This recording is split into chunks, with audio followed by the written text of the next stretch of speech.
പോകുന്നത് നിങ്ങൾ അറിഞ്ഞിട്ടില്ല. നിങ്ങളെ ഭർത്താക്കന്മാർ അവിടുത്തെ പ്രയാസം നിങ്ങളെ അറിയിച്ചിട്ടില്ല. അവിടുത്തെ കഷ്ടപ്പാട് നിങ്ങളോട് പറഞ്ഞിട്ടില്ല. അവരനുഭവിക്കുന്ന ബേജാറും ഭീതിയും വിഷമങ്ങളും അവര് നിങ്ങളോട് പങ്കുവച്ചിട്ടില്ല. കഴിഞ്ഞ റമദാൻ ശരീഫിൽ ഒരു കച്ചവടവും നടന്നിട്ടില്ല. ബിസിനസ് മേഖലകളൊക്കെ എല്ലാം തകിടം മറിഞ്ഞു പോയി. എല്ലാവരും വലിയ കഷ്ടത്തിലാണ്, വലിയ വിഷമത്തിലാണ്. സുബ്ഹാനല്ലാഹ്, ഈ നിലക്ക് ഗൾഫ് മേഖല അങ്ങ് തകർന്നു പോയാൽ താമസിയാതെ സാമ്പത്തിക മാന്ദ്യം നമ്മുടെ നാടിനെ പിടികൂടാൻ പോവുകയാണ്. വീടുകളിൽ പിന്നെ അടുപ്പ് പുകയൂല, നമ്മുടെ ഗ്യാസ് കത്തിക്കാൻ കഴിയൂല, ഈ കാണുന്ന ലൈറ്റ് കത്തൂല, നിങ്ങളെ ടൂറിന് പോകൽ നടക്കൂല, നിങ്ങളെ അടിപൊളി ജീവിതം നടക്കൂല. കാര്യം വലിയ അപകടത്തിലേക്ക് നമ്മുടെ നാട് കൂട്ടുകുത്തുകയാണ്. അല്ലാഹു തആല കാത്തു രക്ഷിക്കട്ടെ. പരിഹാരം എന്താണ്? ഫസബ്ബിഹ് ബിഹംദി റബ്ബിക വസ്തഗ്ഫിറുഹു. സുബ്ഹാനല്ലാഹിലേക്ക് മടങ്ങണേ, അൽഹംദുലില്ലാഹിലേക്ക് മടങ്ങണേ, ഇസ്തിഗ്ഫാറിലേക്ക് മടങ്ങണേ. ഇന്നൊരു വെള്ളിയാഴ്ചയാണല്ലോ. ജുമുഅക്ക് ശേഷം നമ്മുടെ ഉപ്പമാര് ഇരിക്കുന്ന പ്രായമുള്ള പല ആളുകളും അവർക്ക് നേരാവണ്ണം ഇരിക്കാൻ കഴിയില്ല. നടുവേദനയാണ്, ശരീരം വേദനയാണ്, അവർക്ക് മുട്ടുവേദനയാണ്, പിടലി വേദനയാണ്, അവർക്ക് ഷുഗറാണ്, പ്രഷറാണ്, ഹാർട്ട് അറ്റാക്ക് വന്നു പോയവരുണ്ട്, ബ്ലോക്കുള്ളവരുണ്ട്, ലിവർ സംബന്ധമായി, കുടൽ സംബന്ധമായി ഒരുപാട് പ്രയാസങ്ങളുള്ളവരുണ്ട്. അല്ലാഹ് എല്ലാവർക്കും നീ ശിഫ കൊടുക്കണേ അല്ലാഹ്. പക്ഷേ ഇന്ന് ജുമുഅക്ക് ശേഷം ബഹുമാനപ്പെട്ട ഉസ്താദ് അവர்கள் സലാം കേട്ടിട്ട് ആയത്തുൽ കുർസി ഓതിയിട്ട് സുബ്ഹാനല്ലാഹ് ഉറക്കെ ചൊല്ലിയപ്പോൾ ഈ പ്രായമുള്ള ഉപ്പാപ്പമാര് ഉപ്പമാര് അവിടെ ഇരുന്നുകൊണ്ട് സുബ്ഹാനല്ലാഹ് ചൊല്ലിയപ്പോ, അൽഹംദുലില്ലാഹ് ചൊല്ലിയപ്പോ, ആരോഗ്യമുള്ള മോനെ നീ എവിടെയായിരുന്നു? നിന്നെ സുബ്ഹാനല്ലാഹ് ചൊല്ലാൻ കണ്ടില്ലല്ലോ, നിന്നെ അൽഹംദുലില്ലാഹ് ചൊല്ലാൻ കണ്ടില്ലല്ലോ. നീ സലാം കിട്ടിയ പാട് എഴുന്നേറ്റ് പോയതാണ്. അല്ലാഹു നമ്മുടെ നാട്ടിലെ യുവാക്കളെ മുഴുവനും അല്ലാഹു നന്നാക്കി തരട്ടെ, അല്ലാഹു നന്നാക്കി തരട്ടെ. നിങ്ങൾ പേടിക്കുന്നോ? നിങ്ങൾ മനസ്സിലാക്കുന്നോ? ഇന്ത്യ രാജ്യത്ത് മോഡി സർക്കാർ രാജ്യം ഭരിക്കുന്നതാണ് ഇന്നത്തെ ഏറ്റവും വലിയ ദുരന്തം.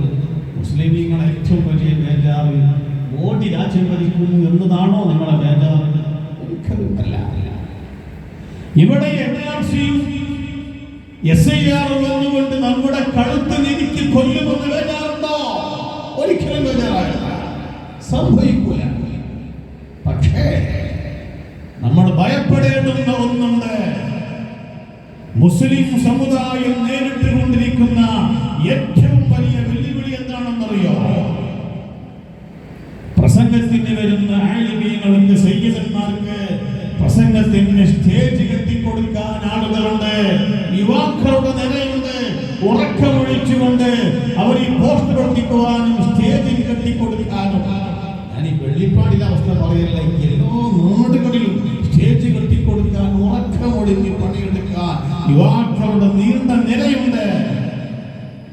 കമാനം കെട്ടിപ്പണിയാൻ യുവാക്കളുണ്ട്.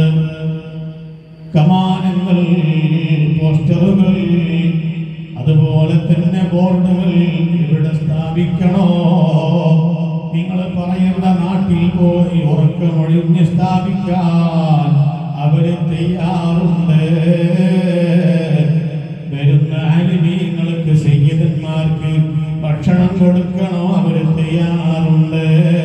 അവരെ കൂട്ടിക്കൊണ്ടുവരാൻ എന്റെ വാഹനം വിടാമെന്ന് തയ്യാറുണ്ട്.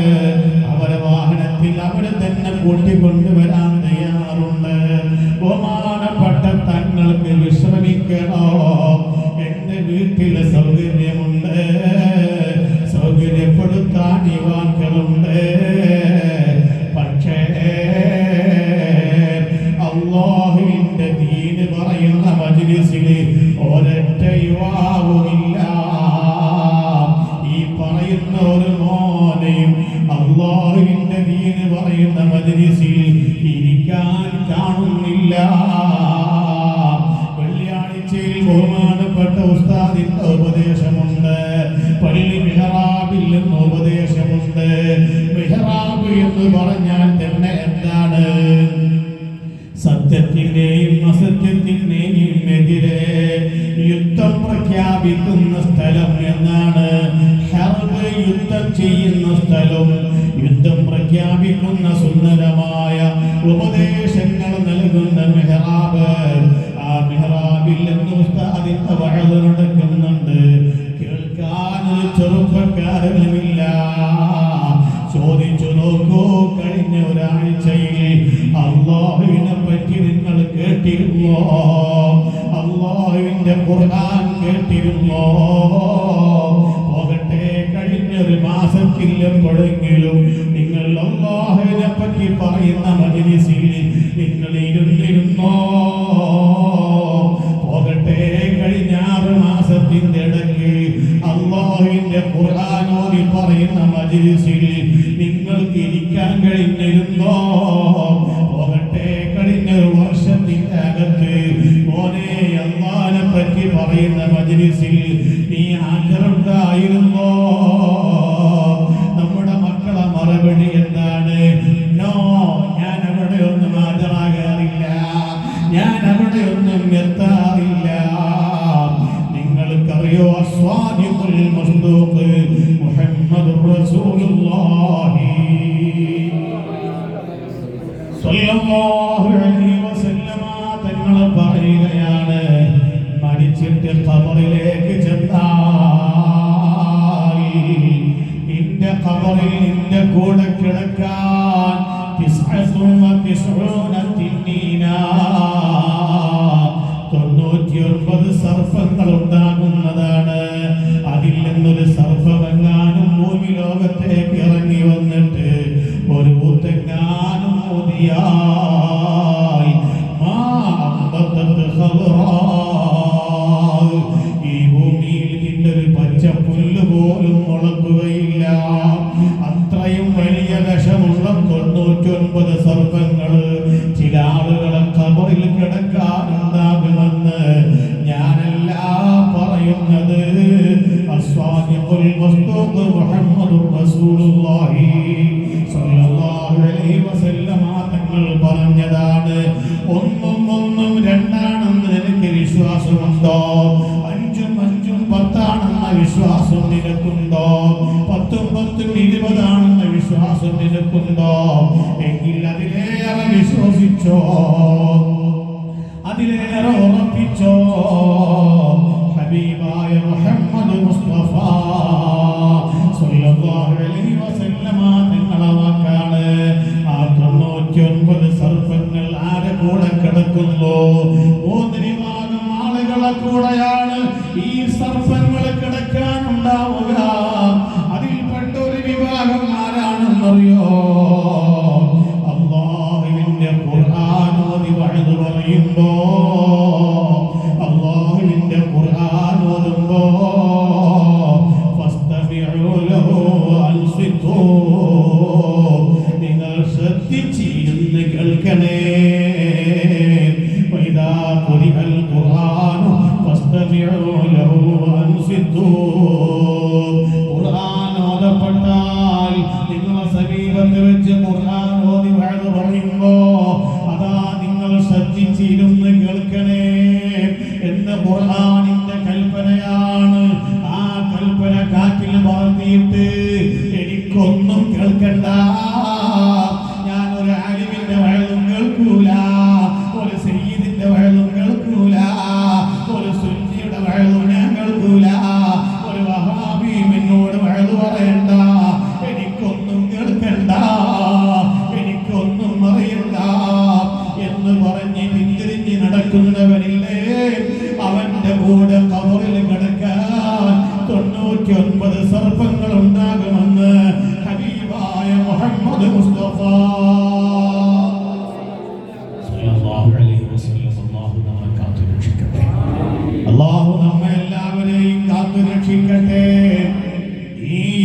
മക്കളാ നമ്മുടെ വിഷമം.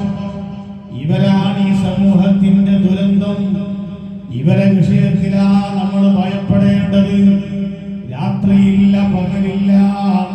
സുബ്ഹാനല്ലാഹ്, രാത്രി 3 മണി 4 മണി സമയം വരെ അവര് കറക്കത്തിലാണ്, കറങ്ങിക്കൊണ്ടിരിക്കുകയാണ്. സുബ്ഹിന്റെ മുമ്പ് പോയി കിടന്നുറങ്ങുകയാണ്. രാവിലെ 10:30 മണിക്ക് നിക്കാഹ് വെച്ചിട്ട് 11:30 മണിയായിട്ടും എന്തേ നിക്കാഹ് നടക്കാതെ പോകുന്നത്? ഇവിടെ ഉണ്ടോ ഇല്ലേ എന്ന് എനിക്കറിഞ്ഞുകൂടാ. വലിയ വലിയ ടൗണുകളില്, വലിയ വലിയ നാടുകളില് സുബ്ഹാനല്ലാഹ് 10:30 മണിക്ക് നിക്കാഹ് വെക്കുന്നു. 11:30 മണിയായിട്ടും നിക്കാഹ് നടക്കുന്നില്ല. എന്താണ് കാരണമെന്നറിയോ? ഇവന്റെ ചങ്ങാതിമാര് ഉറങ്ങി എഴുന്നേറ്റിട്ടില്ല. ഇവര് രാത്രി ഉറക്കമില്ലാത്തവരാണ്. ഇവർക്ക് 10 മണി എന്താണെന്നറിയില്ല. ഇവർക്ക് 10:30 മണി ഇവര് കണ്ടിട്ടില്ല. രാവിലെ 11 മണി ഇവര് കണ്ടിട്ടില്ല. ഇവർ ഉച്ചക്ക് 2 മണി കണ്ടിട്ടില്ല. ഒരു 4 മണിയോട് കൂടി എഴുന്നേൽക്കുന്നുള്ളൂ.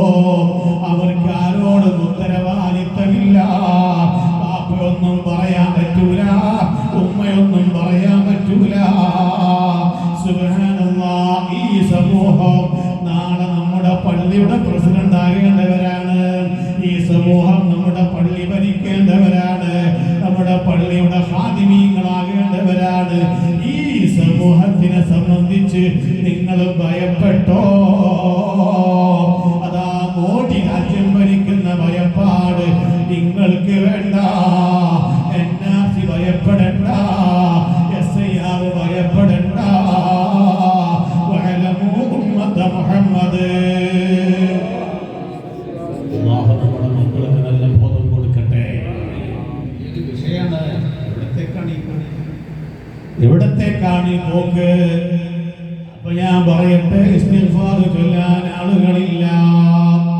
സുബ്ഹാനല്ലാഹ്, മനുഷ്യന്മാര് അഹങ്കാരികളായി പോയി. മനുഷ്യന്മാര് തോന്നിവാസികളായി പോയി.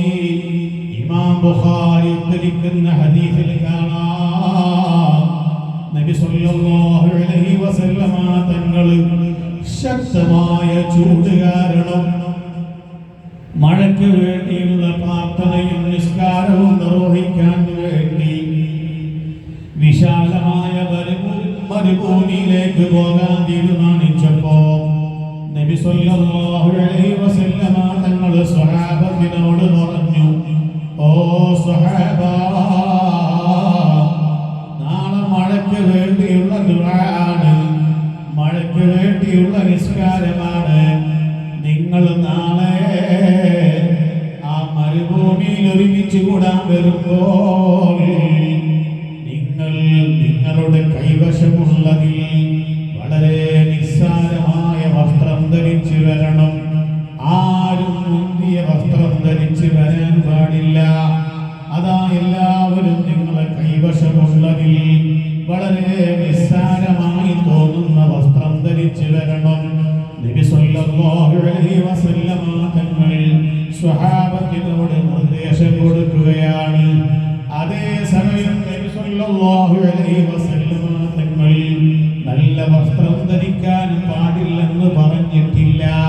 നബി സല്ലല്ലാഹു അലൈഹി വസല്ലമ തങ്ങൾ നല്ല വാഹനത്തിൽ യാത്ര പോകാൻ പാടില്ലെന്ന് പറഞ്ഞിട്ടില്ല. നബി സല്ലല്ലാഹു അലൈഹി വസല്ലമ തങ്ങൾ നല്ല വീട് വെക്കാൻ പാടില്ലെന്ന് പറഞ്ഞിട്ടില്ല. നബി സല്ലല്ലാഹു അലൈഹി വസല്ലമ തങ്ങൾ പറഞ്ഞത് എന്താണ്? ഇന്നല്ലാഹ ജമീലുൻ യുഹിബ്ബുൽ ജമാൽ. അല്ലാഹു വലിയ ഭംഗിയുള്ളവനാണ്.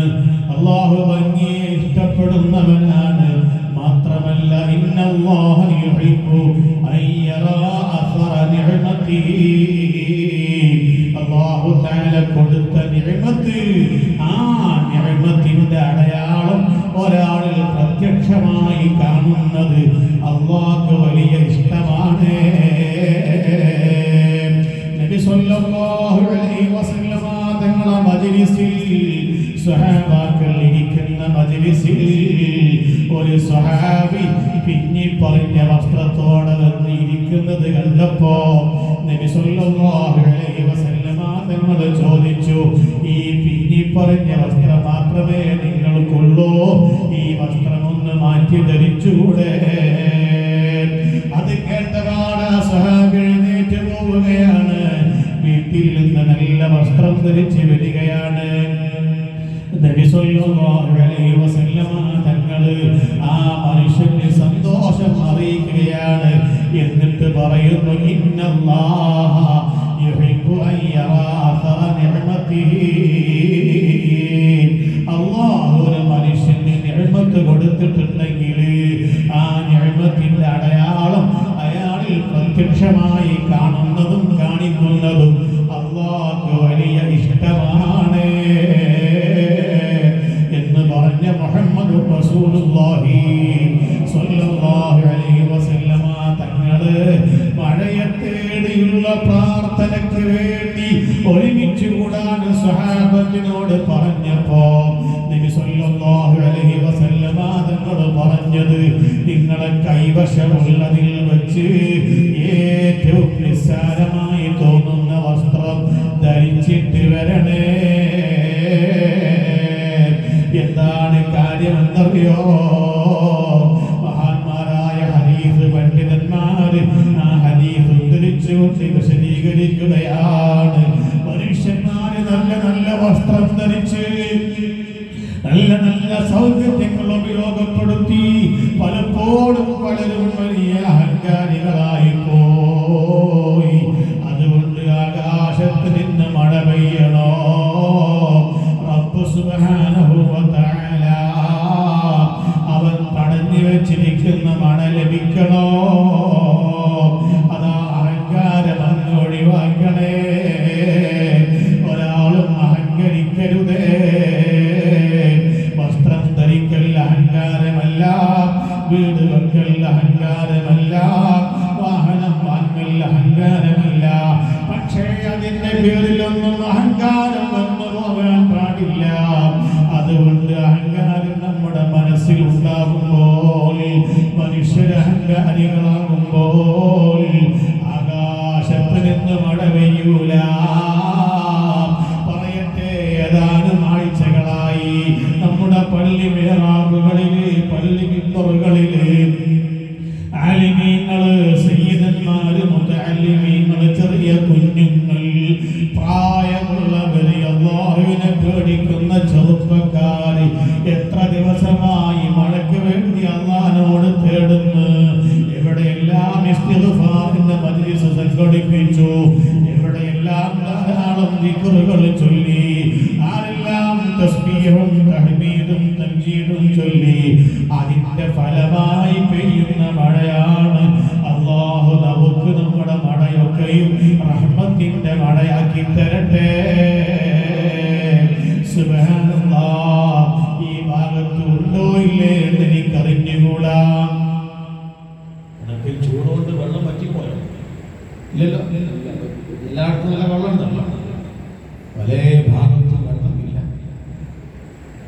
നബി സല്ലല്ലാഹു അലൈഹി വസല്ലമ തങ്ങൾ പറഞ്ഞു, കുടിവെള്ളം പ്രധാനമാണ്. കുടിവെള്ളം പ്രധാനമാണ്. അല്ലാഹു നമ്മുടെ കിണറ്റിലൊക്കെ വെള്ളം വറ്റാതെ അവൻ സംരക്ഷിക്കുന്നുണ്ടെങ്കിൽ അല്ലാഹു വലിയ സഹായമാണ് നൽകിക്കൊണ്ടിരിക്കുന്നത്. ഈ വെള്ളത്തെ നിയന്ത്രിക്കുന്ന വസ്തു എന്താണ്? ഈ കിണറ്റിലെ വെള്ളം വറ്റിപ്പോകാതെ താങ്ങി നിർത്തുന്ന വസ്തു എന്താണ്? ഒരു ചെറിയ കുഴി ഭൂമിയിൽ കുഴിച്ചിട്ട് കുറച്ച് വെള്ളം ഒഴിച്ചു കൊടുത്തോളൂ, ആ വെള്ളം വറ്റിപ്പോകും. കിണറ്റിലെ വെള്ളം വറ്റിപ്പോകാതെ, കുളത്തിലെ വെള്ളം വറ്റിപ്പോകാതെ, കായലിലെ വെള്ളം വറ്റിപ്പോകാതെ അതിനെ നിയന്ത്രിച്ചു കൊണ്ടിരിക്കുന്നത് ആകാശത്തുള്ള അമ്പുലിയാണ്. ആകാശത്തുള്ള അമ്പുലിയാണ് അതിനെ നിയന്ത്രിച്ചു കൊണ്ടിരിക്കുന്നത്. അതിന്റെ ഭൂമിയിലേക്കുള്ള ആകർഷണം വർദ്ധിക്കുമ്പോൾ ഇവിടെ വെള്ളം വേലിക്കയറ്റമുണ്ടാകും. അതുപോലെ തന്നെ ഈ ചന്ദ്രന്റെ ഭൂമിയിലേക്കുള്ള ആകർഷണം കുറയുമ്പോൾ വേലിയിറക്കമുണ്ടാകും. വേലിക്കയറ്റവും വേലിയിറക്കവും പ്രധാനമാണ്. നമ്മളപ്പോൾ സംഗതിക്ക് ഒരുങ്ങുമ്പോൾ നമ്മൾ ചോദിക്കും, കട്ടിൽ വെക്കണം ഉസ്താദ്, നല്ല വേലിക്കയറ്റം നല്ല സമയം എപ്പോഴാണ് ഉസ്താദ്? വേലിക്കയറ്റാണ് നോക്കുക. വേലിക്കയറ്റം പണ്ട് കാലത്ത് കുഞ്ഞുങ്ങളെ സുന്നത്ത് കഴിക്കാൻ പൂവങ്കോഴിന്റെ പൂവറുത്ത് നോക്കിയിരുന്നു. പൂവങ്കോഴിന്റെ പൂവറുത്തിട്ട് വേലിക്കയറ്റമാണോ വേലിയിറക്കമാണോ എന്ന് നോക്കിയിരുന്നു. എന്താ കാരണം? ഭൂമിയിലേക്ക് ചന്ദ്രൻ ആകർഷിക്കുമ്പോൾ വേലിക്കയറ്റം ഉണ്ടാകുന്നത് വെറും വെള്ളത്തിന് മാത്രമല്ല, ശരീരത്തിലൂടെ ഓടിക്കൊണ്ടിരിക്കുന്ന രക്തത്തിന് പോലും തിളച്ചുകൊണ്ടിരിക്കും. അതുകൊണ്ടാണ് രക്തം വല്ലാതെ ഓടി സഞ്ചരിച്ചുകൊണ്ടിരിക്കും. ശക്തമായി ശരീരത്തിലൂടെ 13 അറബി മാസം 13, 14, 15 ദിവസങ്ങളൊക്കെ വേലിക്കയറ്റം, നല്ല വേലിക്കയറ്റം. ആ സമയത്ത് ഈ കിണറ്റിലെയും ഈ കടലിലെയും ഈ കായലിലെയും വെള്ളത്തെ മാത്രമല്ല ഈ ചന്ദ്രൻ സ്വാധീനിക്കുന്നത്, മനുഷ്യന്റെ ശരീരത്തിലെ രക്തത്തെ പോലും അത് സ്വാധീനിക്കും. രക്തം ക്രമാതീതമായി ഓടിക്കൊണ്ടിരിക്കുമ്പോൾ മനുഷ്യന്റെ പൈശാചിക ചിന്തകരും. അതുകൊണ്ടാണ് ഹബീബായ മുഹമ്മദ് റസൂലുള്ളാഹി നിങ്ങൾ 13, 14, 15 ദിവസങ്ങളിൽ നിങ്ങൾ നോമ്പെടുക്കണമെന്ന് മുഹമ്മദ് മുസ്തഫ സല്ലല്ലാഹു അലൈഹി വസല്ലം. അപ്പോൾ ഈ വെള്ളം പ്രധാനമാണ്. ആ വെള്ളം വറ്റിപ്പോകാതെ നമ്മുടെ ചന്ദ്രൻ നിയന്ത്രിച്ചു കൊണ്ടിരിക്കുകയാണ്. അറിയുമോ നിങ്ങൾക്ക്, ആ വെള്ളം നിയന്ത്രിക്കുന്ന വിഷയത്തിൽ എനിക്ക് പങ്കില്ല, നിങ്ങൾക്ക് യാതൊരു പങ്കുമില്ല. അല്ലാഹു സുബ്ഹാനഹു വ തആല അവന്റെ ഔദാര്യമാണ്, അവന്റെ സൃഷ്ടിപ്പാണ്. ഞാൻ പറഞ്ഞു വരുന്നത് സുബ്ഹാനല്ലാഹ്, വെള്ളമില്ലാത്ത ആളുകൾ, വെള്ളം കിട്ടാനില്ലാത്ത ആളുകൾ, കുടിവെള്ളമില്ലാത്ത ആളുകൾ, അവർ എന്ത് വേണമെന്നറിയോ? വെള്ളമുള്ള ആളുകൾ വെള്ളമില്ലാത്തവർക്ക് വെള്ളം കൊടുക്കാൻ തയ്യാറാകണം. സുബ്ഹാനല്ലാഹ്, ഒരാളെ വെള്ളവും നമ്മൾ മുട്ടിക്കാൻ പാടില്ല. ഒരാളും വെള്ളം എന്ന് ചോദിച്ചാൽ ഇല്ലെന്ന് പറയാൻ പാടില്ല. നിങ്ങളെ കിണറ്റിൽ നിന്ന് വെള്ളം എടുത്തോട്ടെ എന്ന് ചോദിച്ചാൽ എടുക്കാൻ പാടില്ലെന്ന് പറയാൻ പറ്റൂല. ആയിഷ ബീവി റളിയല്ലാഹു അൻഹാ നബി സല്ലല്ലാഹു അലൈഹി വസല്ലമ തങ്ങളോട് പറഞ്ഞില്ലേ, ചോദിച്ചില്ലേ, അയ്യു ശൈഇൻ ലാ യഹില്ലു മൽഉഹു, തടയാൻ പാടില്ലാത്ത കാര്യങ്ങൾ എന്തൊക്കെയാണ് നബിയേ? തടയാൻ പാടില്ലാത്ത കാര്യങ്ങൾ എന്തൊക്കെയാണ്? നബി സല്ലല്ലാഹു അലൈഹി വസല്ലമ തങ്ങൾ പറഞ്ഞു, അൽ മാഉ വൽ മിൽഹു വന്നാർ. 3 കാര്യങ്ങൾ ഒരാൾക്കും തടഞ്ഞു വെക്കാൻ പാടില്ല. ഒന്ന് അൽ മാഉ, വെള്ളമാണ്. മറ്റൊന്ന് വൽ മിൽഹു, ഉപ്പാണ്. മറ്റൊന്ന് വന്നാർ, തീയാണ്. ഈ 3ഉം ഒരാൾക്കും തടഞ്ഞു വെക്കാൻ പാടില്ല. വെള്ളം ചോദിച്ചാല് വന്നാലും കൊടുക്കണം, ഉപ്പ് ചോദിച്ചാല് വന്നാലും കൊടുക്കണം, തീ ചോദിച്ചാല് വന്നാലും കൊടുക്കണം. അത് തടയാൻ പാടില്ലെന്ന് മുഹമ്മദ് റസൂലുള്ളാഹി സ്വല്ലല്ലാഹു അലൈഹി വസല്ലമ തങ്ങൾ പറഞ്ഞിട്ട് പറയുകയാണ്, മുഅ്മിനീങ്ങളായ ആളുകള് അതാ ഉപ്പിനെ പോലെ ആകണേ. ആയിഷ ബീവി ചോദിക്കുന്നു, ഉപ്പിനെ പോലെയോ? നബി സല്ലല്ലാഹു അലൈഹി വസല്ലമ തങ്ങൾ പറയുന്നു, ഉപ്പ് എന്ന് പറഞ്ഞാൽ അത് ഭക്ഷണത്തിന്റെ രുചിയുണ്ടാക്കുന്ന വസ്തുവാണ്. അത് വേണ്ട അളവിൽ നന്നായി അങ്ങ് ചേരണം, അപ്പോഴാണ് ഭക്ഷണം പൂർണ്ണമാകുന്നത്. മുഅ്മിനായ ആളുകൾ ഇസ്ലാമിൽ പരിപൂർണമായും അവരങ്ങി ചേരണം. നമുക്ക് പറ്റിയത് സ്വീകരിക്കും, നമുക്ക് പറ്റാത്തത് നമ്മൾ സ്വീകരിക്കൂല എന്ന അവസ്ഥ പാടില്ല.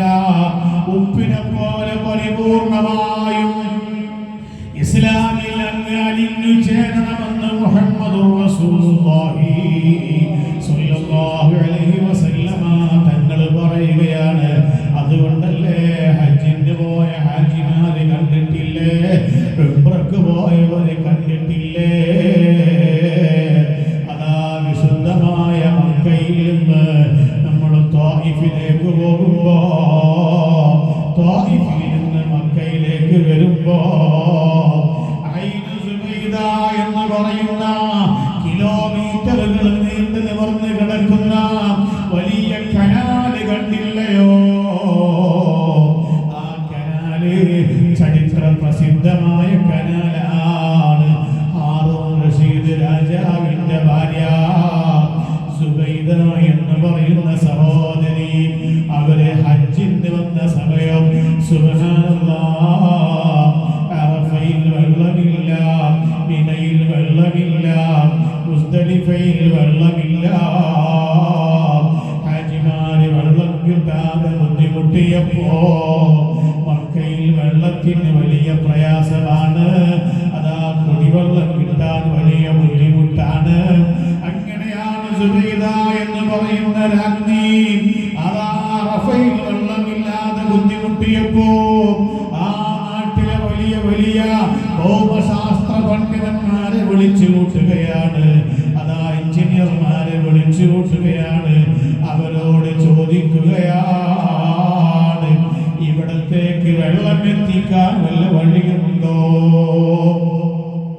ഇവിടെ വെള്ളം കിട്ടാൻ വല്ല വഴിയുമുണ്ടോ? എത്ര കാശ് മുടക്കേണ്ടി വന്നാലും മുടക്കാൻ ഞാൻ തയ്യാറാ. അങ്ങനെയാണ് എഞ്ചിനീയർമാർ ഒരുമിച്ച് കൂടിയിട്ട് പറഞ്ഞു, ഒരിക്കലും സാധ്യമല്ല, ഇവിടത്തേക്ക് വെള്ളം എത്തിക്കാൻ സാധ്യമല്ല. ത്വായിഫിലെ രണ്ട് തടാകങ്ങൾ, നിറയെ വെള്ളമുള്ള തടാകങ്ങളുണ്ട്. അത് ത്വായിഫിലാണ്. ആ ത്വായിഫിൽ നിന്നുള്ള വെള്ളം, ആ തടാകം നമുക്ക് കിട്ടുകയില്ല. വലിയ രണ്ട് സമ്പന്നന്മാരെ കയ്യിലാണ് തടാകമുള്ളത്. ആ തടാകം നമുക്ക് ചോദിച്ചാൽ അവര് വിൽക്കാൻ തയ്യാറുള്ളവരല്ല. അതുകൊണ്ട് വിറ്റ് കിട്ടുക എന്ന പ്രതിസന്ധി അത് ഏറ്റവും വലിയ പ്രതിസന്ധിയാണ്. രണ്ടാമത്തെ പ്രതിസന്ധിയോ, ത്വായിഫിലുള്ള രണ്ട് തടാകം കിട്ടിയാൽ തന്നെ അത് മക്കയിലേക്ക് വെള്ളം എത്തിക്കുക എന്നത് ഒരിക്കലും സാധ്യമല്ല. 1200 വർഷങ്ങൾക്ക് മുമ്പുള്ള കഥയാണ് ഈ പറയുന്നത്. 1200 വർഷങ്ങൾക്ക് മുമ്പ് ഇന്നത്തെ പോലെയുള്ള സംവിധാനങ്ങളില്ല. അതാ എഞ്ചിനീയർമാർ ഒരുമിച്ച് കൂടിയിട്ട് പറഞ്ഞു, ത്വായിഫിലെ തടാകം നമ്മൾ വാങ്ങിയാൽ തന്നെ, നമുക്കത് കിട്ടിയാൽ തന്നെ മക്കയിലേക്ക് തടാകം കെട്ടാനോ വെള്ളം ഇങ്ങോട്ട് എത്തിക്കാനോ സാധ്യമല്ല. നിങ്ങളുടെ പണം മുഴുവനും ചെലവാക്കേണ്ടി വന്നാലും ആ പണി പൂർത്തിയാകൂല. അപ്പോഴാണ് ആ സുബൈദ എന്ന് പറയുന്ന രാജ്ഞി പറഞ്ഞു, എന്റെ പണം നിങ്ങൾ നോക്കണ്ട, എത്ര ചെലവാക്കേണ്ടി വന്നാലും ഹജ്ജിന് വരുന്ന ഹജ്ജിമാർക്ക് കുടിവെള്ളം വേണം, മിനയിൽ താമസിക്കുന്നവർക്ക് കുടിക്കാൻ വെള്ളം വേണം, മുസ്ദലിഫയിൽ പാർക്കുന്നവർക്ക് വെള്ളം വേണം. അതുകൊണ്ട് അവർക്ക് വെള്ളം എത്തിക്കാൻ നിങ്ങളെ കൊണ്ട് കഴിയുന്നത് നിങ്ങളൊന്ന് ചെയ്തു തരുമോ? പണം പ്രശ്നമല്ല. അങ്ങനെയാണ് സുബ്ഹാനല്ലാഹ്, അതാ ഒരിക്കലും വിറ്റ് കിട്ടുകയില്ലെന്ന് പറഞ്ഞ തടാകം, ത്വായിഫിലെ വെള്ളമുള്ള രണ്ട് തടാകം വലിയ വില കൊടുത്തുകൊണ്ട് സുബൈദ എന്ന് പറയുന്ന സഹോദരി വാങ്ങുകയാണ്. അവരുടെ പണം ഉപയോഗപ്പെടുത്തിയിട്ട് 35-40 കിലോമീറ്ററുകളോളം വലിയ തടാകം സ്ഥാപിക്കുകയാണ്. നമ്മുടെ ബസ്സിൽ നിന്ന് ആ തടാകം കാണാൻ കഴിയും. ഐൻ സുബൈദ എന്നാണ് തടാകത്തിന് പറയുന്ന പേര്. ചരിത്രത്തിൽ തങ്കലിപികളാൽ ആലേഖനം ചെയ്യപ്പെട്ട് കിടക്കുന്ന തടാകമാണ്. സുബ്ഹാനല്ലാഹ്, കനാലാണ്. ആ കനാല് സ്ഥാപിക്കാൻ എത്രയാണ് ബുദ്ധിമുട്ടിയത്, എത്രയാ അവര് ചെലവഴിച്ചത്. എന്തേ കാരണം? കുടിവെള്ളം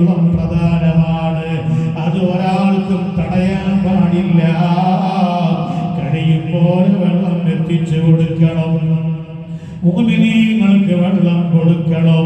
മതമുള്ളവനും മതമില്ലാത്തവനും വെള്ളം കൊടുക്കണം. അത് വലിയ കൂലിയുള്ള കാര്യമാണ്.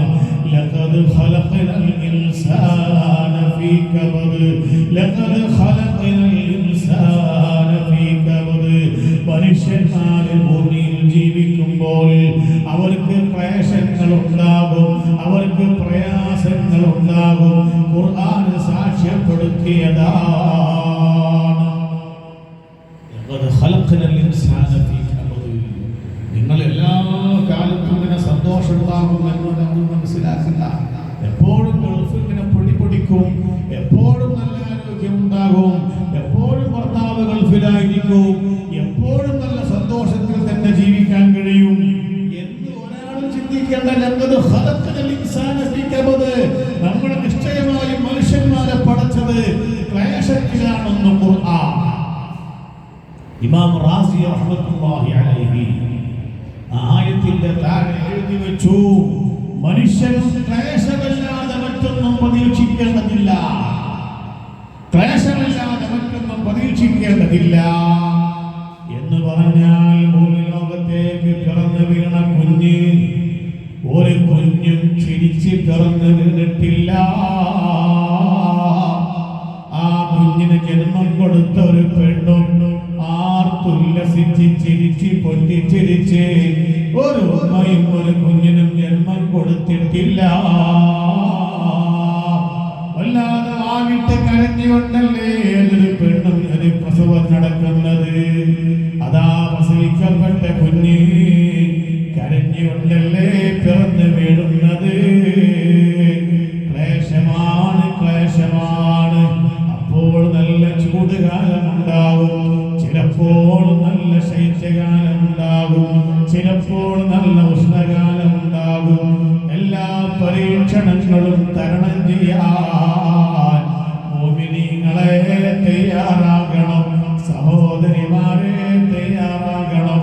ഭർത്താവിന്റെ ജോലി നഷ്ടപ്പെടുമ്പോ, നമ്മുടെ മക്കളെ ജോലികൾ നഷ്ടപ്പെടുമ്പോ എന്താണ് എന്റെ റബ്ബ് ഞങ്ങളോട് ഇങ്ങനെ, എന്താ ഞങ്ങളിങ്ങനെ ബുദ്ധിമുട്ടിക്കുന്നത്, എന്താ ഞങ്ങളെ റബ്ബ് ഇങ്ങനെ കഷ്ടപ്പെടുത്തുന്നത് എന്ന് ഒരാളും ചിന്തിക്കണ്ട.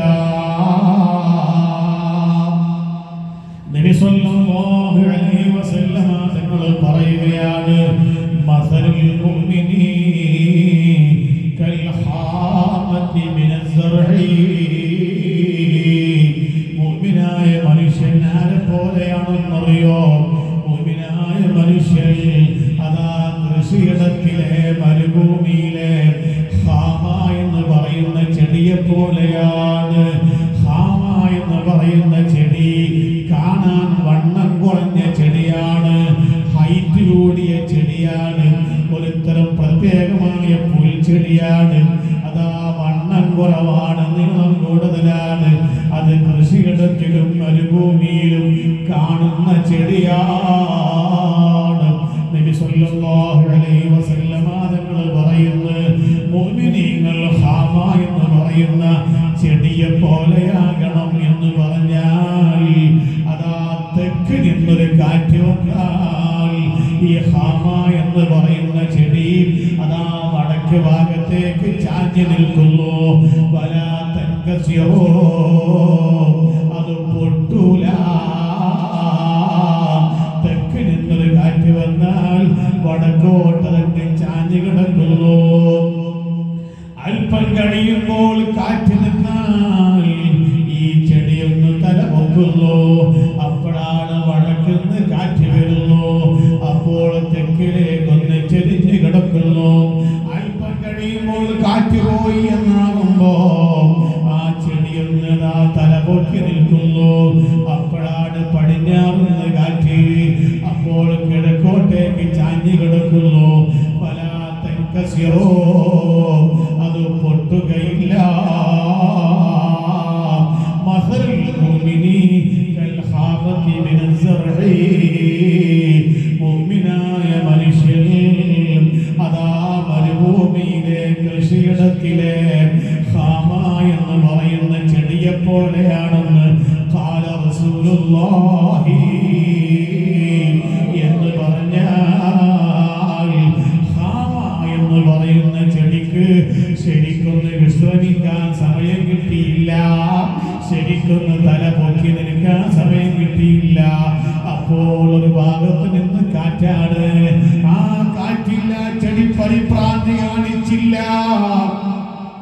അത് പൊട്ടിയില്ല, അതതിന്റെ മറ്റേ ദിശയിലേക്ക് അങ്ങ് ചാഞ്ഞി കിടന്നതുപോലെ വടക്ക് നിന്ന് കാറ്റ് വരുമ്പോ തെക്കിലേക്ക് ചാഞ്ഞതുപോലെ പടിഞ്ഞാറുന്ന് കാറ്റ് വരുമ്പോ കിഴക്ക് ഭാഗത്തേക്കും കിഴക്കുന്ന് കാറ്റ് വരുമ്പോ പടിഞ്ഞാറ് ഭാഗത്തേക്കും പൊട്ടാതെ പൊളിയാതെ അതങ്ങനെ ചാഞ്ഞി കിടന്നതുപോലെ മുഅ്മിനീങ്ങളായ മനുഷ്യന്മാര് പ്രയാസങ്ങളുണ്ടാകും, പ്രതിസന്ധികളുണ്ടാകും. പക്ഷേ അതിൽ പൊട്ടിപ്പോകാൻ പാടില്ല, അതിൽ ചിതറിപ്പോകാൻ പാടില്ല, ഈമാൻ നഷ്ടപ്പെട്ടു പോകാൻ പാടില്ല. ഹബീബായ മുഹമ്മദുർ റസൂലുള്ളാഹി സ്വല്ലല്ലാഹു അലൈഹി വസല്ലമ തങ്ങൾ പറഞ്ഞതാണ്. ഇവിടെ സുബ്ഹാനല്ലാഹ് പ്രയാസങ്ങളില്ലാതെ ജീവിച്ചവർ ആരാണ്? പരീക്ഷണങ്ങളില്ലാതെ ഇവിടെ ജീവിച്ചവർ ആരാണ്? സഹോദരിമാരെ, നബി സല്ലല്ലാഹു അലൈഹി വസല്ലമ തങ്ങളെ പോലെ പരീക്ഷണങ്ങൾ സഹിച്ച നേതാവാരാ? ഒന്നോ രണ്ടോ കുഞ്ഞുങ്ങളല്ലല്ലോ. നബി സല്ലല്ലാഹു അലൈഹി വസല്ലമ തങ്ങൾക്ക് വിട പറഞ്ഞു പോയത്. നബി സല്ലല്ലാഹു അലൈഹി വസല്ലമ തങ്ങളുടെ 7 മക്കളിൽ നിന്ന് 6 മക്കളെയും ആ നേതാവ് കൊണ്ടുപോയി മറവ് ചെയ്തിട്ടില്ലയോ? ഉമ്മമാരെ, സഹിക്കാൻ കഴിയോ? ഒരു ബാപ്പാക്ക് സഹിക്കാൻ കഴിയോ? ഒരു ഉമ്മാക്ക് സഹിക്കാൻ കഴിയോ? 6 മക്കളെ കൊണ്ടുപോയി മറവ് ചെയ്ത നേതാവ്, ലോകത്ത് തുല്യതയില്ലാത്ത നേതാവ് മുഹമ്മദുർ റസൂലുള്ളാഹി സ്വല്ലല്ലാഹു അലൈഹി വസല്ലമ തങ്ങളാണ്. ബദർ പോർക്കളത്തിലേക്ക് പോകുമ്പോൾ റുഖിയ ബീവി പനിച്ച് വിറച്ച് കിടക്കുകയാണ്. റുഖിയ മോളെ ആയിഷ ബീവിയെ ഏൽപ്പിച്ചിട്ട് യുദ്ധ പോർക്കളത്തിലേക്ക് പോയതാ. സുബ്ഹാനല്ലാഹ്, 5000-ഓളം വരുന്ന മലക്കുകൾ ഇറങ്ങി വന്നിട്ട് ബദർ യുദ്ധം അങ്ങ് വിജയിപ്പിച്ചപ്പോ അതിന്റെ സന്തോഷങ്ങളും അതിന്റെ ആരവങ്ങളും വീട്ടിൽ വന്ന് ആയിഷ ബീവിയോട് പങ്കുവെക്കാൻ സന്തോഷത്തോടെ വന്നിട്ട് റുഖിയാമോള് പോകുമ്പോ പനിച്ചു കിടന്ന റൂമിലേക്ക് കടന്ന മുഹമ്മദുർ റസൂലുള്ളാഹി സ്വല്ലല്ലാഹു അലൈഹി വസല്ലമ തങ്ങൾക്ക് അവിടെ റുഖിയാമോളെ കാണാനില്ല. ആയിഷ ബീവി ഓടി ചെന്ന് പറഞ്ഞില്ല, നബിയേ, നമ്മുടെ മോള് ഇവിടെ പറഞ്ഞു പോയി. റുഖിയ മോള് ലോകത്തോട് ഇവിടെ പറഞ്ഞു പോയി. സ്വഹാബത്ത് കൊണ്ടുപോയി മറവ് ചെയ്യാൻ കൊണ്ടുപോയി. മറവ് ചെയ്ത് കഴിയാൻ സമയമായിട്ടുണ്ടെന്ന് പറഞ്ഞപ്പോൾ നബി സല്ലല്ലാഹു അലൈഹി വസല്ലമ തങ്ങൾ അതാ ഓടുകയാണ്. അതാ സ്വഹാബത്ത് റുഖിയ മോളെ മറവ് ചെയ്ത് തിരിച്ചു വരികയാണ്.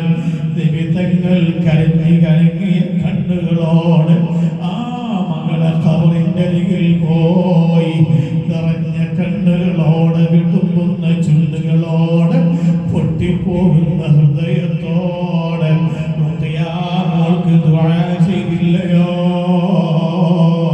ഓ സഹോദരിമാരെ, 6 മക്കളെ കൊണ്ടുപോയി മറവ് ചെയ്ത നേതാവ് ഒരു പിതാവിനും സഹിക്കാൻ കഴിയൂല, ഒരു മാതാവിനും ഉൾക്കൊള്ളാൻ കഴിയൂല. പക്ഷേ ആ നേതാവ് പൊറുതികേട് കാണിച്ചിട്ടില്ല, മുടി പിടിച്ച് വലിച്ചിട്ടില്ല, നെഞ്ചത്തടിച്ച് കരഞ്ഞിട്ടില്ല. എന്റെ റബ്ബ് എന്തേ എന്നോട് ഇങ്ങനെ എന്ന് ചോദിച്ച് കരഞ്ഞിട്ടില്ല. സുബ്ബത്ത് അലയ്യ മസായിബുൻ ലൗ അന്നാ സുബ്ബത്ത് അലൽ അയ്യാമി സിർന ലയാലിയാ. ആര് പാടിയ പാട്ടാണത്? നബി സല്ലല്ലാഹു അലൈഹി വസല്ലമ തങ്ങളെ പ്രിയപ്പെട്ട മകള് ഫാത്തിമ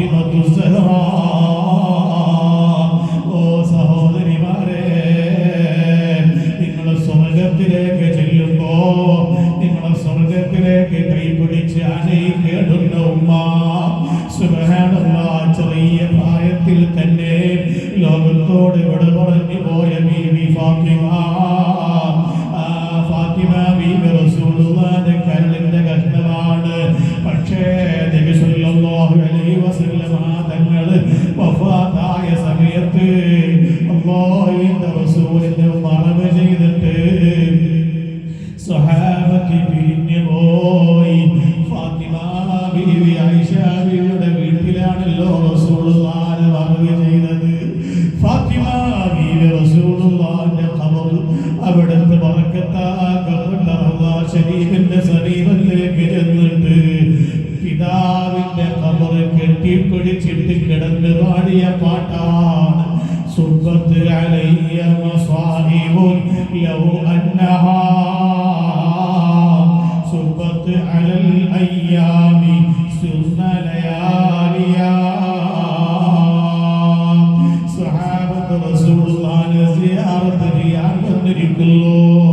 ഫാത്തിമ ബീവിയുടെ വേലക്കാരിയായ പെണ്ണ് പുറത്തു വന്ന സ്വഹാബത്തിനോട് പറയുന്നു വരാൻ പാടില്ല.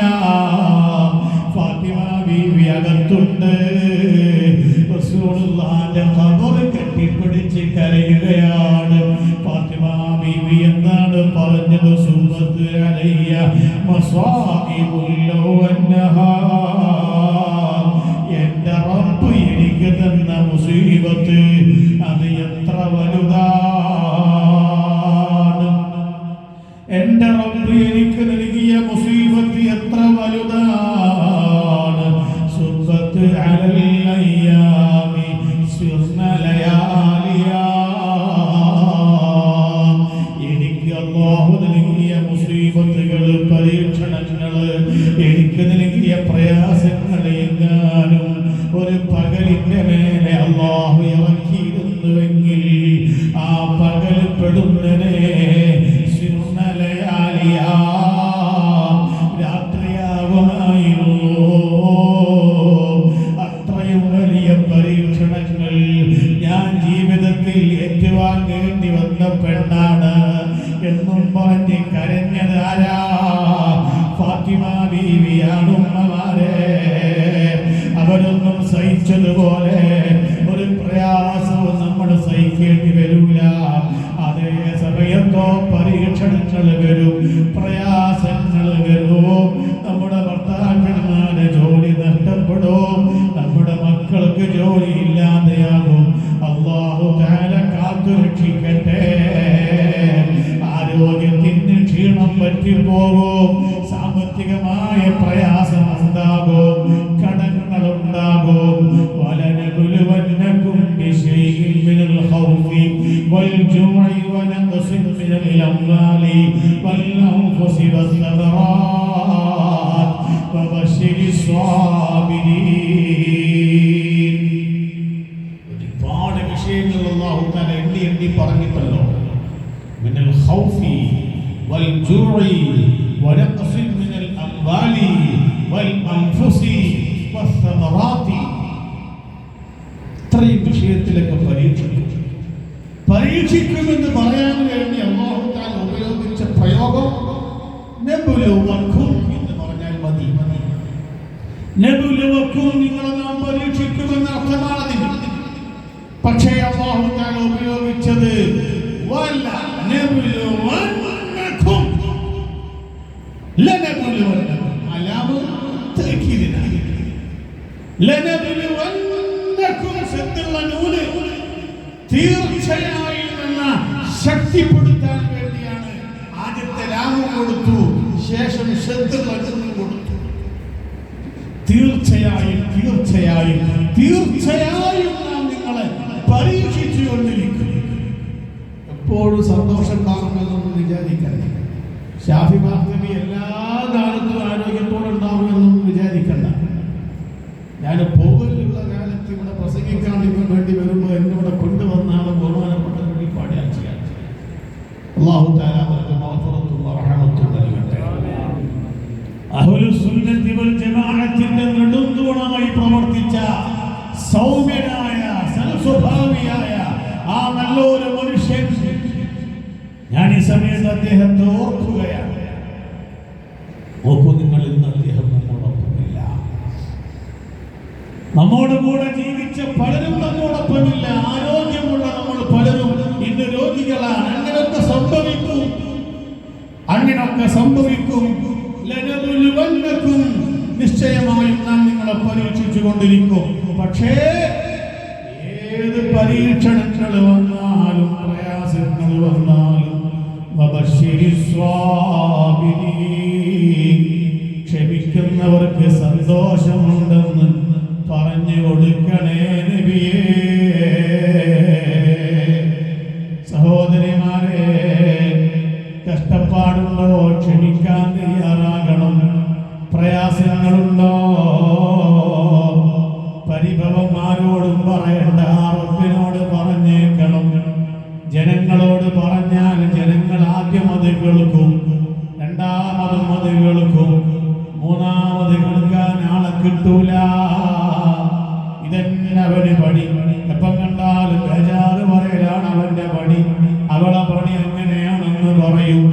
അതേ സമയത്ത് ബേജാറ് അല്ലാഹുവോട് പാതിരാക്ക് എഴുന്നേറ്റുകൊണ്ട് പറഞ്ഞോ, സുബഹിക്ക് എഴുന്നേറ്റുകൊണ്ട് പറഞ്ഞോ, 5 വഖ്ത് നിസ്കരിച്ചുകൊണ്ട് പറഞ്ഞോ, സുബ്ഹാനല്ലാഹി വൽഹംദുലില്ലാഹ് എന്നതും ഇസ്തിഗ്ഫാറും എല്ലാം ചൊല്ലിയ ശേഷം അല്ലാഹുവിനോട് പിന്നെയും പറഞ്ഞോ, പിന്നെയും പറഞ്ഞോ.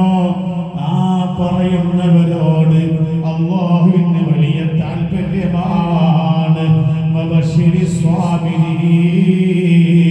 ക്ഷമിക്കുന്നവർക്ക് വലിയ സന്തോഷമുണ്ട്. സന്തോഷം അറിയിക്കണം നബിയേ. ഭർത്താവിന് ആരോഗ്യമുള്ള സമയം, ആരോഗ്യമുണ്ടാകുമ്പോൾ മാത്രം ഭർത്താവിന് സഹോദരിമാരെ സ്നേഹിച്ചാൽ പോരാ. ഭർത്താവിന്റെ കയ്യിൽ പണമുണ്ടാകുമ്പോൾ മാത്രം ഭർത്താവിനെ സ്നേഹിച്ചാൽ പോരാ. ഭർത്താവിന് ആരോഗ്യമില്ലാത്ത കാലം വരും, ഭർത്താവിന്റെ കയ്യിൽ കാശില്ലാത്ത കാലം വരും. അപ്പോഴും ഭർത്താവിനെ ആദരിക്കാനും ബഹുമാനിക്കാനും ഭർത്താവിനെ സ്നേഹിക്കാനും സഹോദരിമാരെ നമ്മക്കൊണ്ട് കഴിയണം. എന്റെ വയല് കേൾക്കാൻ വേണ്ടി വന്നിട്ട് വയല് കഴിഞ്ഞു പോകുമ്പോ നിങ്ങളെ അഭിപ്രായം കൊണ്ട് എനിക്കൊരു നേട്ടവുമില്ല. അതേ സമയത്ത് ഇവിടെ പറഞ്ഞ കാര്യങ്ങൾ ജീവിതത്തിൽ ഞാനും നിങ്ങളും പകർത്തിയാൽ ഈ വയല് വിജയിച്ചു പോയി, സംഘടിപ്പിച്ചവർ വിജയിച്ചു പോയി, ജീവിതത്തിൽ പകർത്തിയ നിങ്ങൾ വിജയിച്ചു പോയി. ആരോഗ്യമുണ്ടാകുമ്പോഴും ആരോഗ്യമില്ലാത്തപ്പോഴും ഭർത്താവിന് സ്വാധീനമുള്ളപ്പോഴും സ്വാധീനമില്ലാത്തപ്പോഴും ഭർത്താവിന്റെ കയ്യിൽ പണമുള്ളപ്പോഴും ഇല്ലാത്തപ്പോഴും ഭർത്താവിനെ അനുസരിക്കണേ, ഭർത്താവിനെ ബഹുമാനിക്കണേ. അല്ലാഹു സഹോദരിമാരെ നിങ്ങൾക്ക് തൗഫീഖ് തരട്ടെ. ഞാൻ ഇന്നലെ എൻ്റെ നാട്ടിലൂടെ യാത്ര ചെയ്യുമ്പോ എൻ്റെ നാട്ടുകാരനായ നല്ലൊരു മനുഷ്യൻ പള്ളിയിൽ ജമാഅത്തിനുണ്ടാകുന്നയാളാണ്, പ്രായമുള്ള ആളാണ്. അയാൾ പലപ്പോഴും റോട്ടിലേക്ക് ഇറങ്ങിയിട്ട് വാഹനം തടഞ്ഞു നിർത്തിയിട്ട് ഞങ്ങളോടൊക്കെ പറയുന്നൊരു വാക്കുണ്ട്. എപ്പോഴും തടഞ്ഞു നിർത്തുന്നത് ഒരേ കാര്യം പറയാനാണെന്നറിയാം, എന്നാലും അയാൾ ബേജാറ് പറയാനാണ്. ആരെങ്കിലും ഒന്ന് കേട്ടുകൊടുത്താൽ സമാധാനമാണ്. സമയമില്ലെന്ന് പറഞ്ഞു പോകാൻ നമ്മൾ പാടില്ലല്ലോ. വാഹനം നിർത്തിക്കൊടുത്താൽ അയാൾ പറയും, ഉസ്താദേ ഞങ്ങൾക്ക് വേണ്ടി ദുആ ചെയ്യണം, ഞാനൊക്കെ വീട്ടിന്റെ പുറത്താണ്, ഞാനൊക്കെ വീടിന്റെ പുറത്താണ് എന്ന് പറഞ്ഞാൽ ഭാര്യയും മക്കളൊക്കെ ഒറ്റക്കെട്ടാണ്. ഒരു കഥയും എന്നോട് പറയൂല, ഒന്നും എന്നോട് ആലോചിക്കൂല, വീട്ടിൽ നടക്കുന്ന ഒരു വിവരവും എന്നോട് പറയൂല, ഞാനൊന്നും അറിയൂല. അതാ റിയാദിലുള്ള എന്റെ കടയിലാണ് എന്റെ മക്കളുള്ളത്. ആ കട എന്റേതാണ്. ഞാൻ എന്റെ മക്കളെ മുഴുവനും റിയാദിൽ പഠിപ്പിച്ചതാണ്. ഞാൻ എന്റെ മക്കളെ ഹജ്ജിന് കൊണ്ടുപോയിട്ടുണ്ട്, ഞാൻ എൻ്റെ ഭാര്യയെ ഹജ്ജിന് കൊണ്ടുപോയിട്ടുണ്ട്. ഞാൻ സൗദിയിലെ റിയാദിൽ ഞാൻ അവിടെ തന്നെ താമസിപ്പിച്ചതാണ്. ഇപ്പം പ്രായമേറെയായപ്പോ എൻ്റെ ബിസിനസ് സ്ഥാപനങ്ങളൊക്കെ എൻ്റെ മക്കൾക്ക് ഒഴിഞ്ഞു കൊടുത്ത് ഞാനിപ്പം വിശ്രമ ജീവിതം നയിക്കുമ്പോ എൻ്റെ ഭാര്യയ്ക്ക് എന്നെ കണ്ടുകൂടാ, എൻ്റെ മക്കൾക്ക് എന്നെ കണ്ടുകൂടാ. സുബ്ഹാനല്ലാഹ്, എന്തോരവസ്ഥയാണിത്, എന്തോരു ചിന്താഗതിയാണിത്. ആരോഗ്യമുള്ളപ്പോഴും ആരോഗ്യമില്ലാത്തപ്പോഴും, പണമുള്ളപ്പോഴും പണമില്ലാത്തപ്പോഴും ഭർത്താവിനെ ആദരിക്കാനും ഭർത്താവിനെ സ്നേഹിക്കാനും സഹോദരിമാരെ കഴിഞ്ഞാലേ നിങ്ങൾക്ക് സ്വർഗമുള്ളൂ. നിങ്ങളെ സ്വർഗത്തിന്റെ താക്കോലാരെ കയ്യിലാണെന്നറിയോ? നിങ്ങൾ പരിഗണിക്കാതെ വീട്ടിന്റെ വരാന്തയിൽ ഇരിക്കുന്നൊരു മനുഷ്യനില്ലയോ? നിങ്ങൾ തീരെ മെയിൻറ്റ് ചെയ്യാത്ത ഒരാളില്ലയോ? നിങ്ങളെ ഭർത്താവ്, ആ ഭർത്താവിന്റെ കയ്യിലാ നിങ്ങളെ സ്വർഗമുള്ളത്. നബി സല്ലല്ലാഹു അലൈഹി വസല്ലമ നിങ്ങൾ പറഞ്ഞില്ലേ, അതാ റിളസൗജി റിളല്ലാഹ് വസഖത്തുസൗജി സഖത്തുല്ലാഹ്. ഭർത്താവിന്റെ പൊരുത്തത്തിലാണ് അല്ലാഹുവിന്റെ പൊരുത്തം, ഭർത്താവിന്റെ വെറുപ്പിലാണ് അല്ലാഹുവിന്റെ വെറുപ്പ്.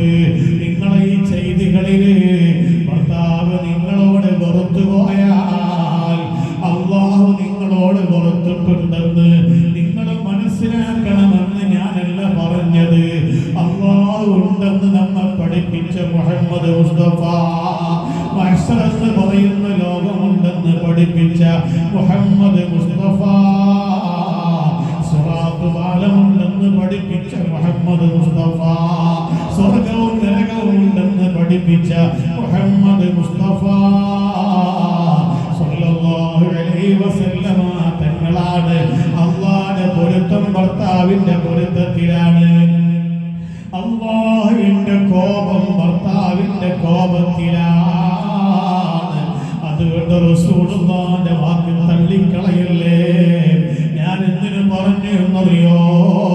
പ്രയാസങ്ങളും വിഷമങ്ങളും പ്രായവും ക്ഷീണവും ദാരിദ്ര്യവും അസുഖവും എല്ലാം അല്ലാഹു നൽകുന്ന സമയമുണ്ട്, നൽകുക തന്നെ ചെയ്യും.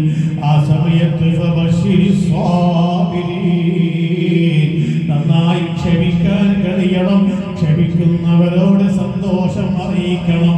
ഞാൻ നീട്ടി സംസാരിക്കുന്നില്ല, അവസാനമായി ഒരൊറ്റ വാക്ക് പറഞ്ഞ് അവസാനിപ്പിക്കട്ടെ.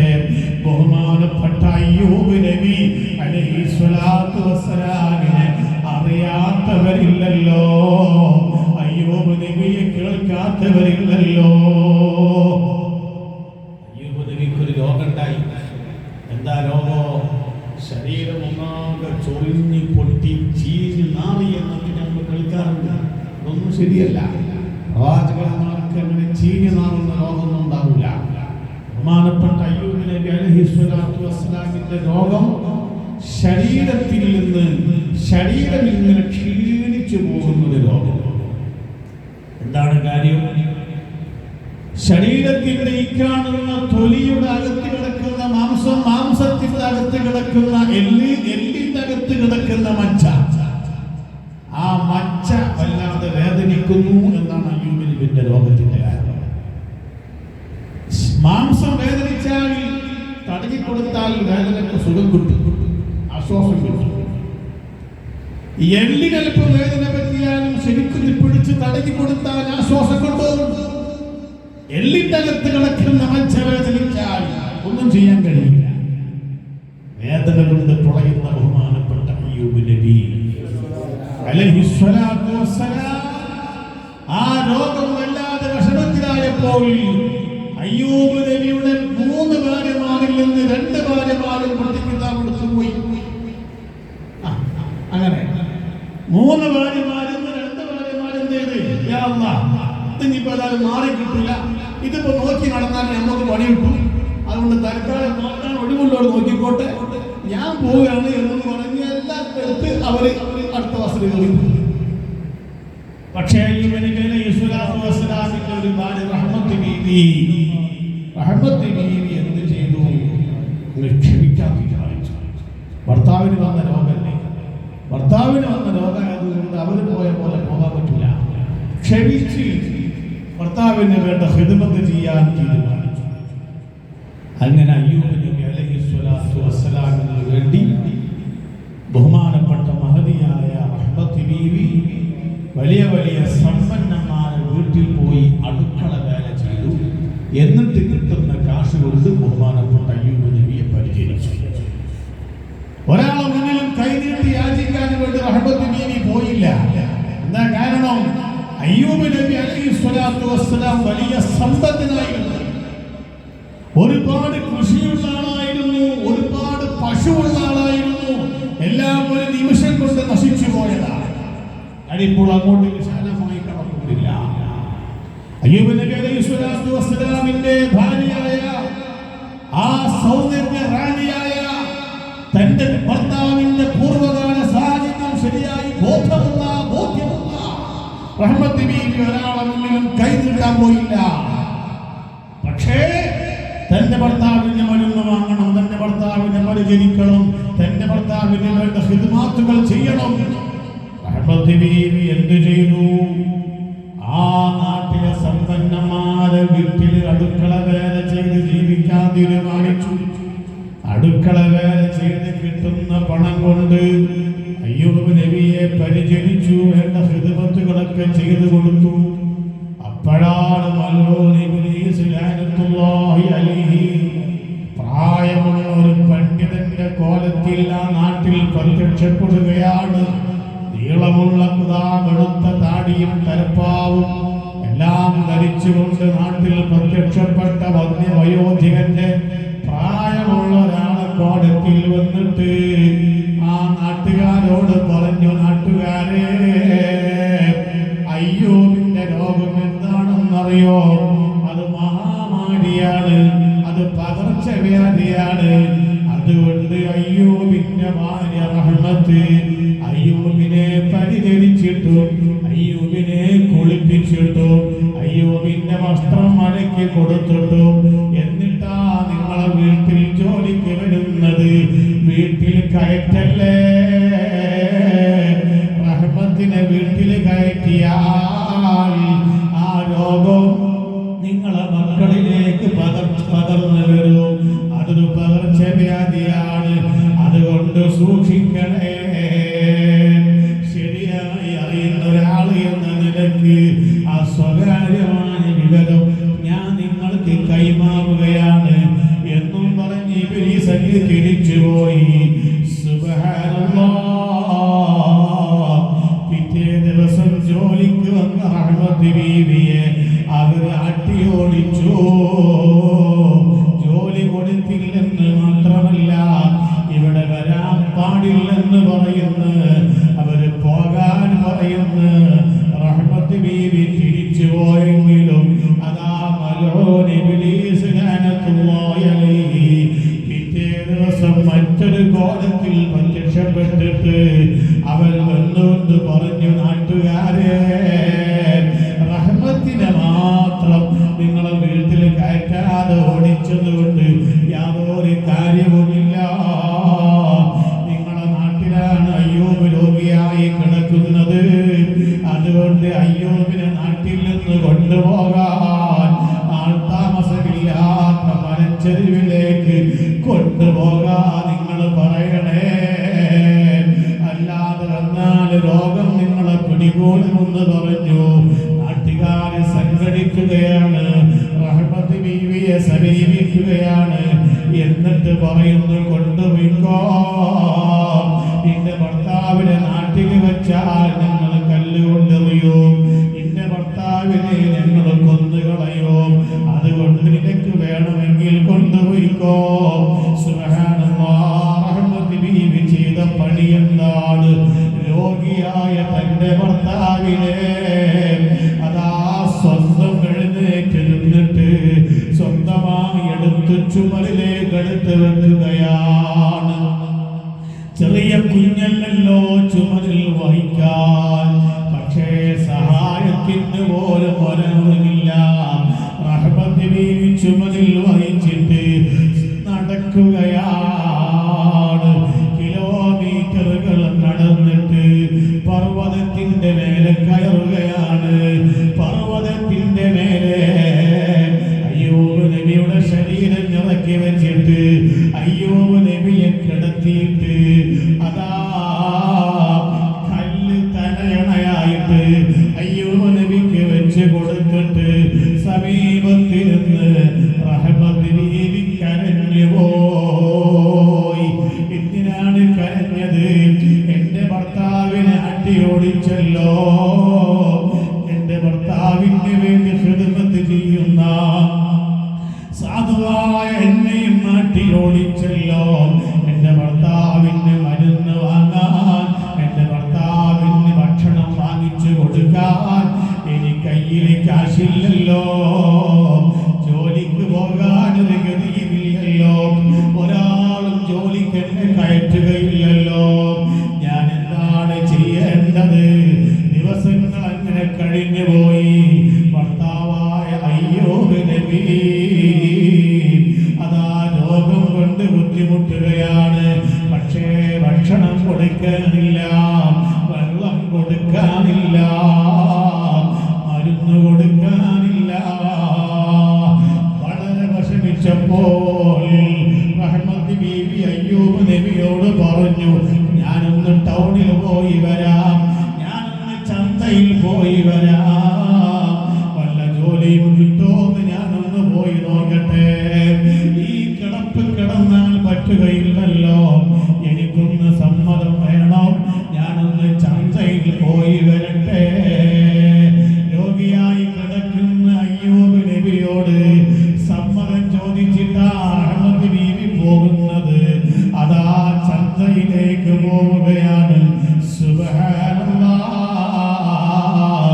ചന്തയിൽ നിന്ന് പ്രസന്നമായ മുഖത്തോടെ അതാ റഹ്മത്ത് ബീവി തിരിച്ചു വരികയാണ്. റഹ്മത്ത് ബീവിയുടെ കയ്യിൽ മരുന്നുണ്ട്, നല്ല ഒന്നാം തരം ഫ്രൂട്ട്സുകളുണ്ട്. നല്ല സന്തോഷത്തോടെ വന്നിട്ട് അയ്യൂബ് നബിക്ക് മരുന്ന് കൊടുക്കുന്നു, നല്ല ഫ്രൂട്ട്സ് കൊടുക്കുന്നു.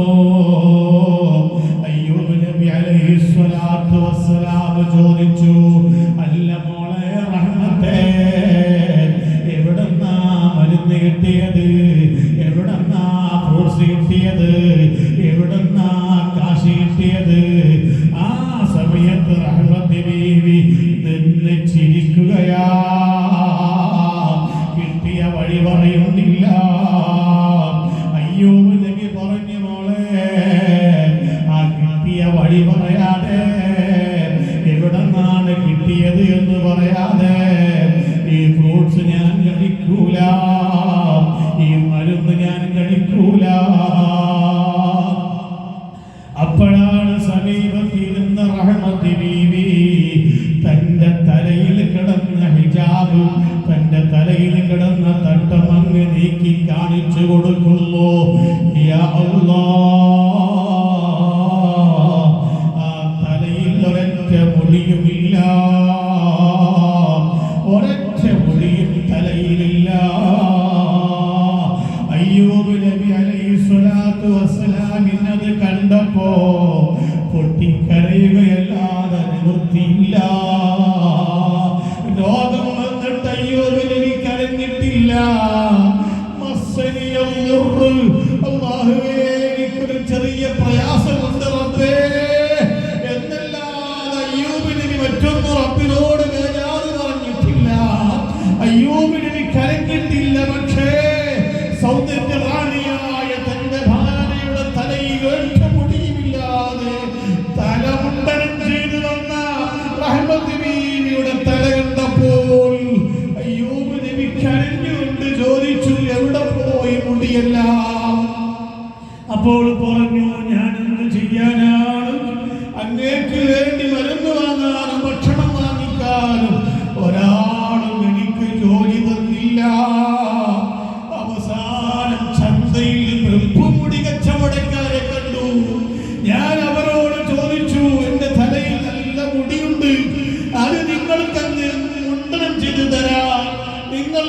വിറ്റോളൂ, നല്ല ശുദ്ധമായ മുടിയാൽ മുടി പൂർണ്ണമായും ഞാൻ മുണ്ടനം ചെയ്തു കൊടുത്തപ്പോൾ എന്റെ കൈ നിറയെ അവര് പണം തന്നു. അങ്ങനെയാണ് എന്റെ തലയിലെ മുടി പോയത്. റഹ്മത്ത് ബീവി അതങ്ങ് പറഞ്ഞപ്പോൾ അയ്യൂബ് നബി അലൈഹിസ്സലാത്തു വസ്സലാം പൊട്ടി പൊട്ടി കരഞ്ഞു പോയി. ഉംറക്ക് പോയ ഉമ്മമാരെ, ഹജ്ജിന് പോയ ഉമ്മമാരെ, ഹജ്ജ് കഴിഞ്ഞ് ഉംറ കഴിഞ്ഞാലും ഹജ്ജ് കഴിഞ്ഞാലും പുരുഷന്മാര് മുടി കളയണമെന്ന് പഠിപ്പിച്ച ഇസ്ലാം സ്ത്രീകളോട് പറഞ്ഞ മുടി കളയല്ലേ. മുടിക്കുറ്റിയിൽ നിന്ന് 3 മുടി മുറിച്ചാൽ മതി കേട്ടോ. എന്നാൽ തന്നെ നിങ്ങളെ ഹജ്ജ് പൂർണ്ണമാണ്, നിങ്ങളെ ഉംറ പൂർണ്ണമാണ്. ഒരിക്കലും മുടി കളയല്ലേ. നിങ്ങളെ ഭംഗിയാണത്, നിങ്ങളെ സൗന്ദര്യമാണത് എന്ന് പഠിപ്പിച്ച ഇസ്ലാം റഹ്മത്ത് ബീവി മുടി കളഞ്ഞിട്ട് വന്നപ്പോ അയ്യൂബ് നബി അത് കണ്ട് പൊട്ടി പൊട്ടി കരഞ്ഞു പോയി.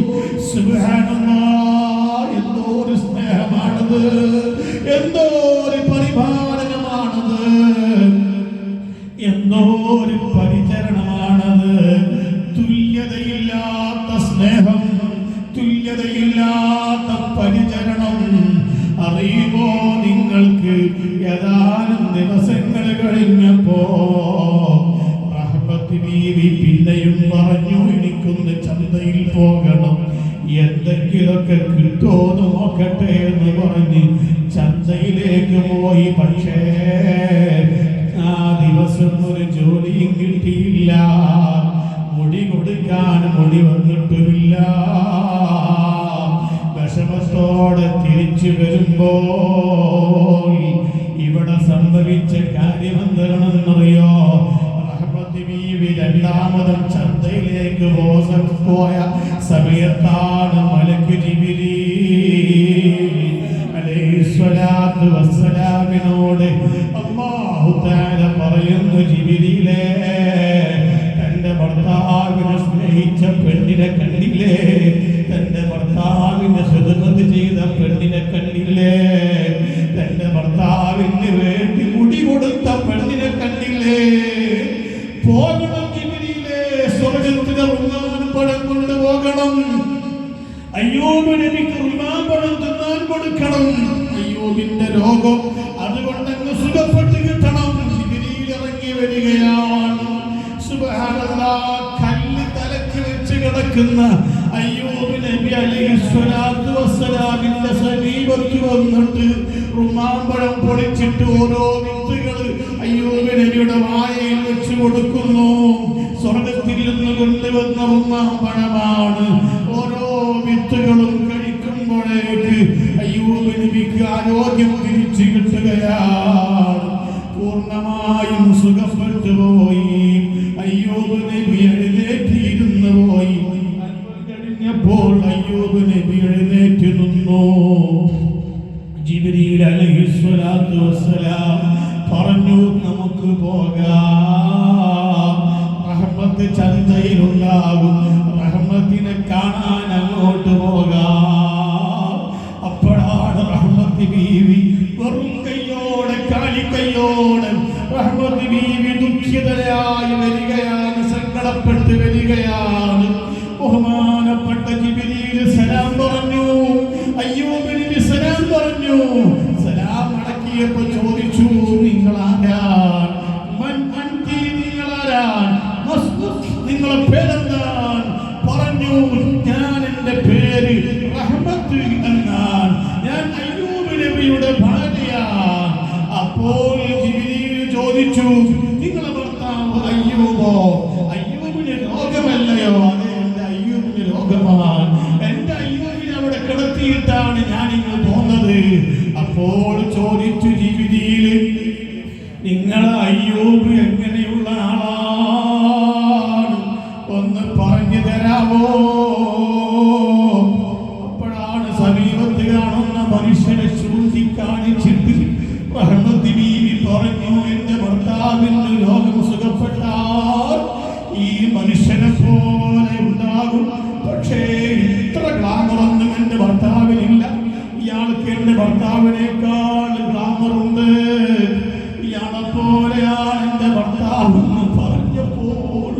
അയ്യൂബ് നബി അലൈഹിസ്സലാത്തു വസ്സലാം റഹ്മത്ത് ബീവിയാണ് ചൂട്ടിപ്പിടിച്ചിട്ട് പറയുന്നു, ഞാനാണ് നിന്റെ അയ്യൂബ്, വിശ്വസിക്കാൻ സാധിച്ചിട്ടില്ല. ക്ഷമിക്കുന്ന ആളുകൾക്ക് സന്തോഷമുണ്ട്, സന്തോഷം അറിയിക്കണം നബിയേ. ഈ ദുനിയാവിൽ നിന്ന് ആ സന്തോഷം നിങ്ങൾക്ക് അനുഭവിക്കാൻ സാധിച്ചിട്ടില്ലെങ്കിൽ നിങ്ങൾ വിഷമിക്കണ്ട. വേറെ ലോകവും കൂടെ അല്ലാഹു സംവിധാനിച്ചിട്ടുണ്ട് കേട്ടോ.